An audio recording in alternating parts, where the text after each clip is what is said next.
bilisummaadheessan haga yoom dhibba taane tokkicha saree baqataa jiran akka jaldeessaa haga yoom dalloo lamaa jiran akka bineensaa mootummaadhaan godhu dhiiga keenya gararraadha akka biteensaa haga yoom qalamni keenya seenaa dhiigaa barreessa rakkoon ummata keenya inni har'aaf galeessaa bilisoomni feenjedha haasoo jiru gabrummaa keessa kanaafaan sagaleessaa rabbiin naaf hamsiise hammumaan danda'ee nu barsiise uummata Oromoo qabiyyee ofirratti abbaate si kadhanne yaa Ilaahii yaa mootii mootummaansaa kuni guutuu wal ga'ee achitti leeraa tokkummaa rabbii isaa faarsa. qabiyyee ofirratti abbaate si kadhanne yaa Ilaahii yaa mootii mootummaansaa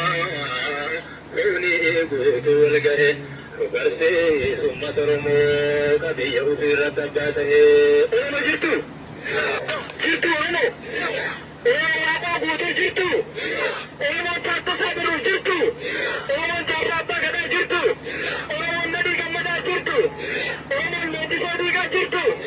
Oromoo jaalala gorsaa jirtu Oromoo jaalala gorsaa jirtu calaqqee mallattee bilisummaa agarsiiftu calaqqee mallattee mootummaa Oromiyaa kinniisa damma agarsiiftu calaqqee mallattee Oromiyaa bilisaa barii boruu barsiiftu akkam bareeddan ijoollee nama gagammachiiftu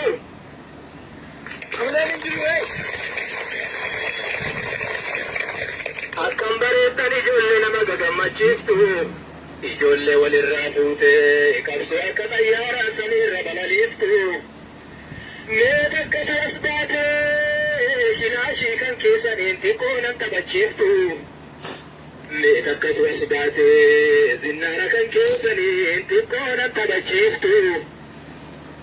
mee takka taas baatee bireena kan keessaniin xiqqoo nan taphachiiftu saba kan keetii iftaa halkan addeessa taatee guyyaa ammoo akka biiftu sabni keessi gaara maalaa jedhurree amma